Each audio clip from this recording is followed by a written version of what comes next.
Hey guys, welcome back to the Prize Podcast, where we talk about how sports and the Christian worldview intersect one another. I'm Kyle. It's good to have you back on the show. And just another reminder, if you have any questions for me, you can contact me, pursuetheprize@gmail.com. And then, of course, you see my contact info. It is right here in the corner. You can check me out on one of those different social media formats. Today, we're going to talk about a very controversial topic that's been going on throughout sports, which is the Bill Belichick drama between him and his girlfriend, Jordan Hudson. Now, a lot of people are enamored by this relationship, but let's go ahead and start from the beginning why people are on more of their eyes peeled open to Bill Belichick. Well, number one, no one in the NFL really took a chance on him and really wanted him in the beginning for these past 2 years. The Atlanta Falcons was a team that was rumored to possibly get Bill Belichick, but that obviously did not work out. Now, the other thing that came into play was that Bill Belichick was also starting to help kind of be like an analyst role for the Washington Huskies when he was helping his son at that school.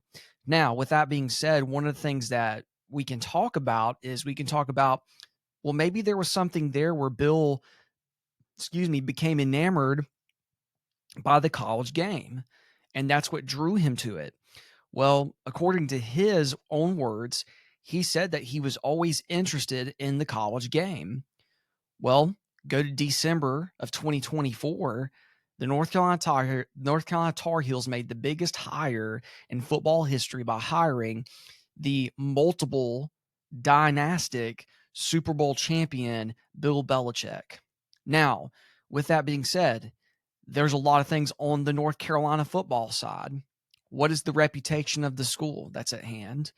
What is the reputation of the school in connection with Bill Belichick? Bill Belichick has had a very lengthy record of different things, that have happened in his past. Some with the cheating scandal, and some of the things that were his tactics that he would use to coach players in different ways that it wasn't always received very well. So there's one side of this is okay for the UNC football side. What do we take away from this? From the Bill Belichick side, what do we take away from this? What about the Jordan Hudson side? And then we've got to look at the public side and the CBS interview and media side of this. Well, just recently, a couple of days ago, last week, Bill Belichick was having an interview, and this was actually last Sunday on CBS Morning News, where he was being interviewed about his book, just talking a little bit about his coaching job there and or throughout the years and different things like that. Well, his girlfriend was there with him. Now, what's very faux pas about, or not faux pas, but what's very taboo about this whole entire thing is Jordan Hudson's 24 years old. Bill Belichick is 73 years old. And so basically America is enamored. Well, why? How did they get together? Well, from Bill Belichick's side, he did not want that to be talked about in the interview. From the side of the CBS Morning News and some of those outlets, they said that there really wasn't any constraints on the interview. So there's some competition on those sides of, well, who's telling the truth? But during the interview, one of the guys that was interviewing Bill Belichick asked, well, how did you guys meet? And then Jordan Hudson, being Bill Belichick's girlfriend and his publicist, said, we are not going to answer that question.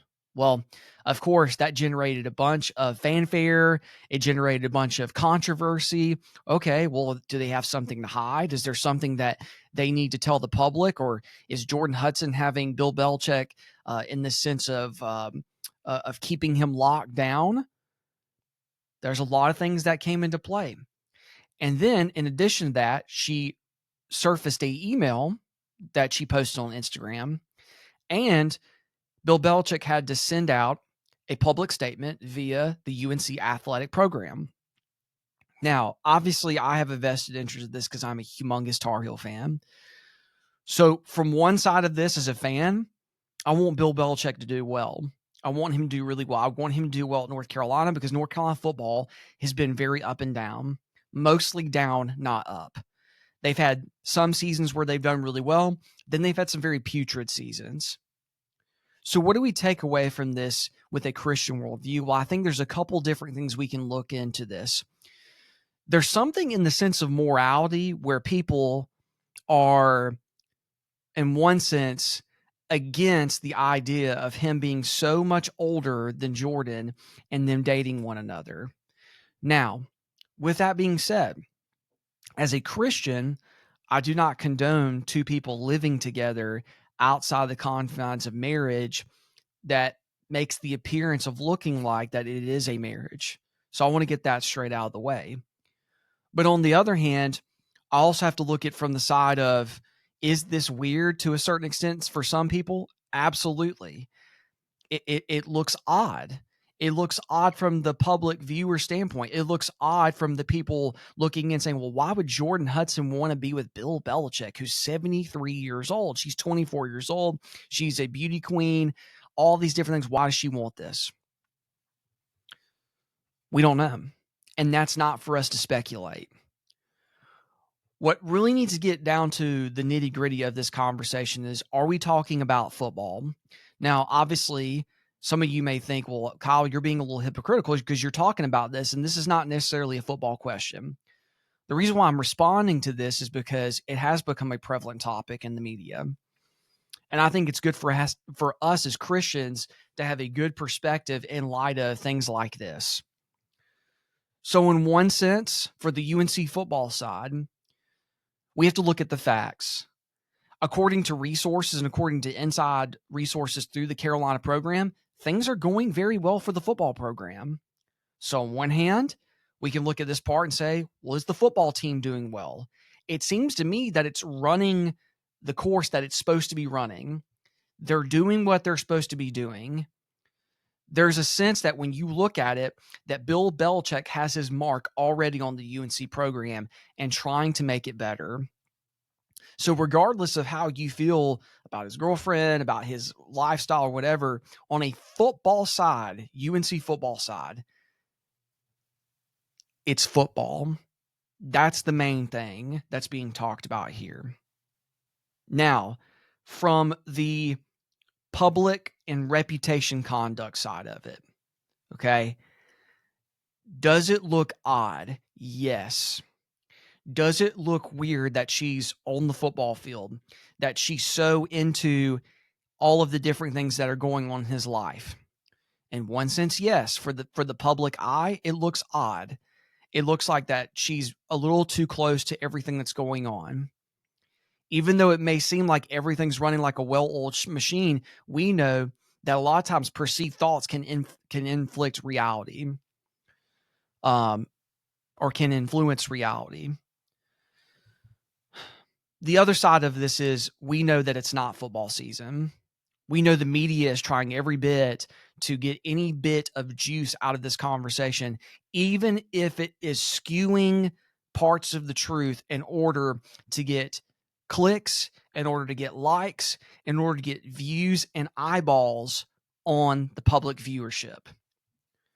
So what do we take away from all this? Well, there's a couple things I take away as a Christian. Well, number one, reputation is very important for someone who's a follower of Jesus Christ. It is important that we as Christians live and imitate Christ in a way to where we do that, where we show that to other believers, but it's also something that's reflected to the public. People are watching you. Now, Bill Belichick obviously has a huge following, but really think about this. Who's watching you at work? Who's watching you at church?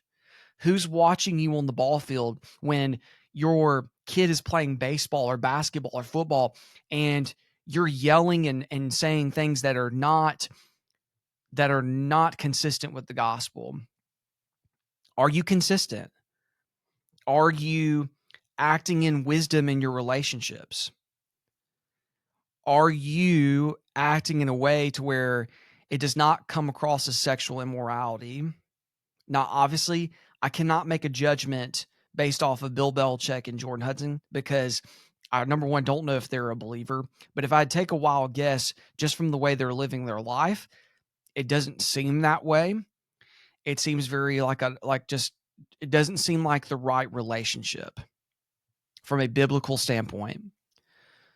That's the reason why it's so important as Christians that we stay tethered to the Word and we stay tethered to Christ, because that's going to influence how we look at marriage. It's going to influence our marriages, our relationships in every single way.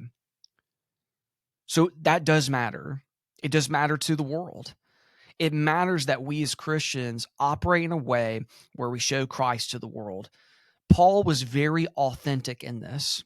In my study of Second Thessalonians, he makes it very clear that the letter that he was giving to the Thessalonians in Thessalonica was very much from him. It was his authenticating mark. Now, he had other scribes and people that helped him write some of these different things, but he made very clear in this last letter that it was his authenticating mark. It was his mark that was on this letter to show that he had a care for the people of the church. He also had a care for how they lived in light of the public scene, in light of the culture, in light of those different things. So with that being said, the big question for me is, who are you imitating? Who are you showing Christ to? Or are you showing Christ to someone? Are you showing them by your private life and how it carries over into your public life? Because those things matter in the long run. Thank you for joining in on the Prize Podcast. I hope you have a wonderful day. Again, if you have any questions, pursuetheprize@gmail.com. We'll see you later for another episode of the Prize Podcast for a daily prize. Take care.